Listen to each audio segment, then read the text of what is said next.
Good morning. Today we're going to do part 2 of our studio's lesson in Lazure painting, the luminous wall painting that you can apply to any surface that you want if it's prepared correctly.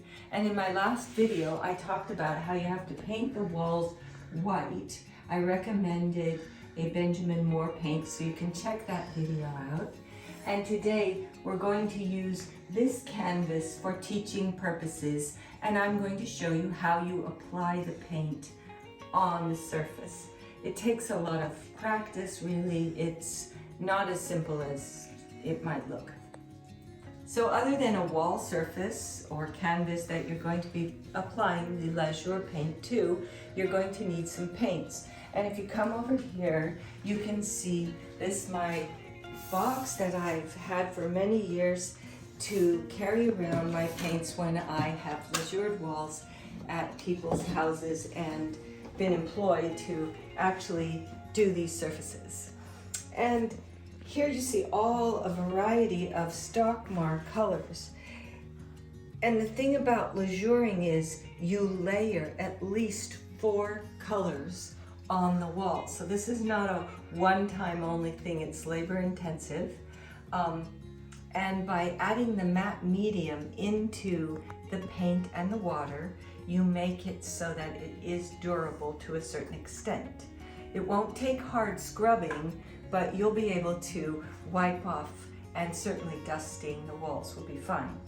So having said that you need at least 4 layers, I'm going to describe how you can mix the colors, because this is really where you need to have technique and expertise. You could simply take, for example, one color straight from the bottle, like gold, and then the next layer you could put a vermilion over it. And then you would get a warm gold between those 2 layers. And you could keep increasing that with carmine or red brown, whatever you wanted to get the kind of quality of the paint that you think you would need. That's one way of doing it. And another way is to start with the color mixed up that you kind of want to have at the end. And that way you can work towards that as you go. And I'm going to do it that way because I find it a little more controllable. And today I'm going to mix up a light gold red, and I will apply that for you. And then I'm going to do a deeper blue violet. And so for the gold reds, I'm certainly going to want a lemon yellow. And I'm actually going to put into it this vermilion into the lemon to get a little bit of a warm tone. And then for the violets, I'm going to take the cobalt blue and I will add carmine to that. That'll be plenty difficult enough to start with. I'm going to mix up the color now, and you're going to need the matte medium. Remember, in the last video I talked about all the supplies, and I also talked about the proportions, so you might want to review that, because now I'm just going to mix up the color. And here we go. Starting with the matte medium, I'm going to put it in here, make sure that's clean, and you can see that it's quite a thick consistency. Now if you were doing a wall, you would need much bigger proportions than I'm doing now, but since we're going to be doing a canvas, it's not going to be that much. And I'm just going to add a tiny bit of lemon yellow. Now you saw those pigments over there in my box that were in the bottles, and for a big space you'll want to mix up a little bit from there. I've already got the cobalt mixed up for my studio paints, and since I'll be using such a small amount, I can just go ahead and use them from here.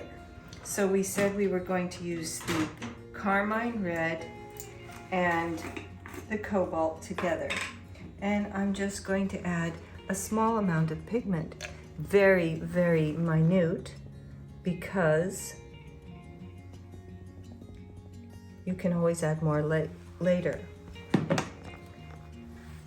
And if you don't know how to mix up the paints, please look on my other video on YouTube where I go through how to mix the paints. And then you're going to need to stir quite a bit. You see, I've created a really beautiful rosy color there. I can't emphasize enough to you how important it is to stir this paint. The pigment is going to settle to the bottom just after a few minutes of standing. So you really have to be sure that you keep stirring it. And then you get your sponge and you just go ahead and wet your sponge in regular water. You can wring it out afterwards. And then we're going to start applying. So I'm going to immerse the sponge in. And look at how much there is in there. And if I don't want a bunch of drips, which I don't, I'm gonna squeeze out quite a bit of this. All right, now, here we go. What is the movement? It's a lemniscate movement. That is the infinity movement or a figure 8. Why? Because it's not passing side to side like that, which would create lines. We want more of a cloudy feel, but as I explained in the previous video, I don't really like the cloudy look myself with Lazure. I want it to breathe.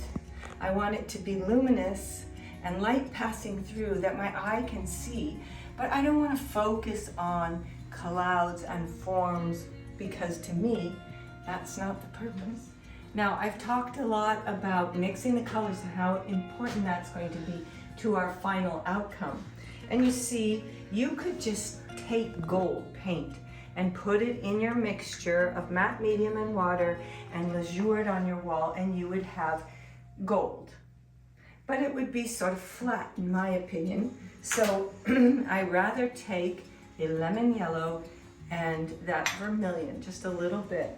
And mostly it's going to be lemon yellow and just a touch of vermilion. Now, I make this look simple, and actually it isn't that hard. But the point is, you might not trust your mixture like I am, because I've had a lot of experience after all, and so I know what color I'm going to get.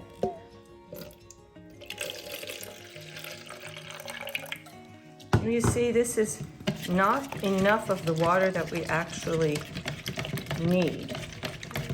It's a little bit more like layer 2 or even 3, but I like to push it along because otherwise it just, you'll never see it. So again, you've got to wet the sponge and wring it out. And then you can dip into your color. And again, that's going to be a lot of paint in there. And then we'll just take it over here and see if you can even see layer number 1 at all. The nice thing about yellow is, for beginners, it's really helpful because you can't make that many mistakes. But blending is so necessary. And look at that drip. And you are going to get drips. So let's take this brush and see how it does with the drips. Okay, I'm going to dry it off and blend. Sort of a swishy. And if I were working on a wall, I would have someone applying the color from above and people underneath working to blend. And I'm just sort of doing a crisscross motion. And it has to be done multiple times in order to avoid that dreaded cloudy look. All right, so we're gonna go on to another layer, layer 2. And I'm looking over here, and you're probably seeing a slight rosiness, probably nothing. But I'm gonna make it even a little bit more cool by adding a touch more cobalt. So I'm just gonna put it in like that. Okay, let's see what we get here.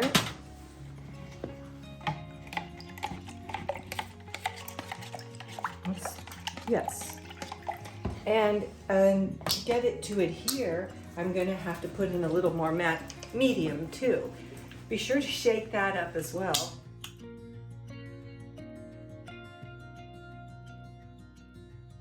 Maybe just a teens, because remember,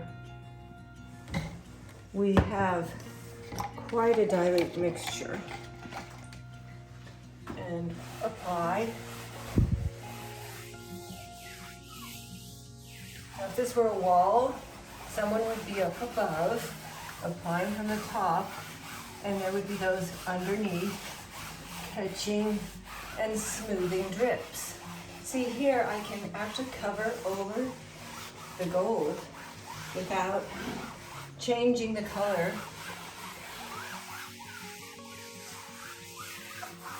If it's dry. Okay, now you see a little more, and let's just make some drips. Ooh, that's a bad one. So there's different ways you could do it. I could take the sponge, wring it out, and go over that. I could also take this brush, which I demonstrated before,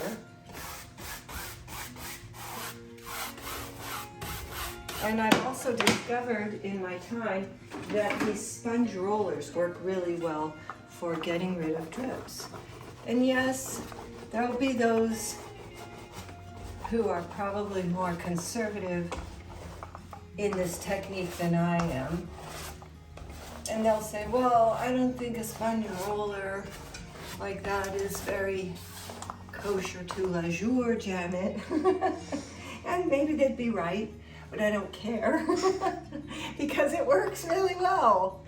Okay, I'm gonna go over now the gold with a mixture that I increased a little bit. You can see it's really starting to show up here. And I'm going to apply it.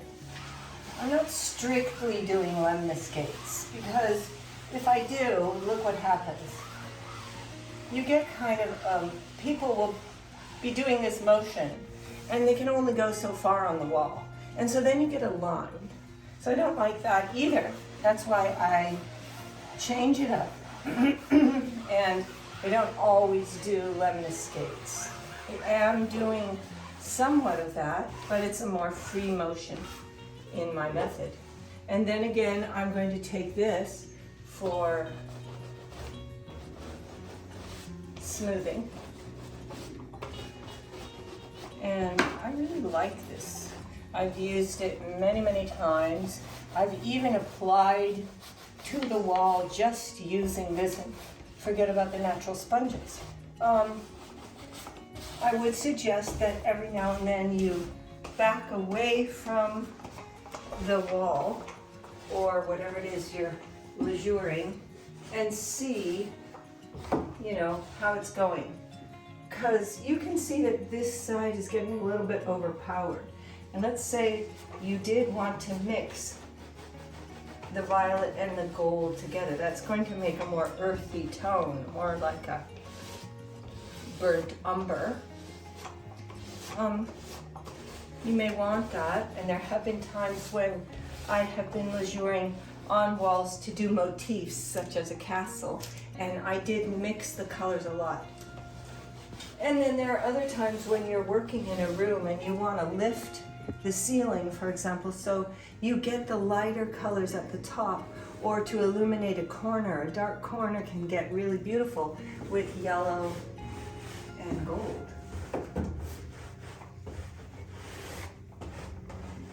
So in the next video, I'll be showing at least 2 more layers and how you can blend the colors to create tonal differences. And I can even indicate to you how you might go forward with a theme.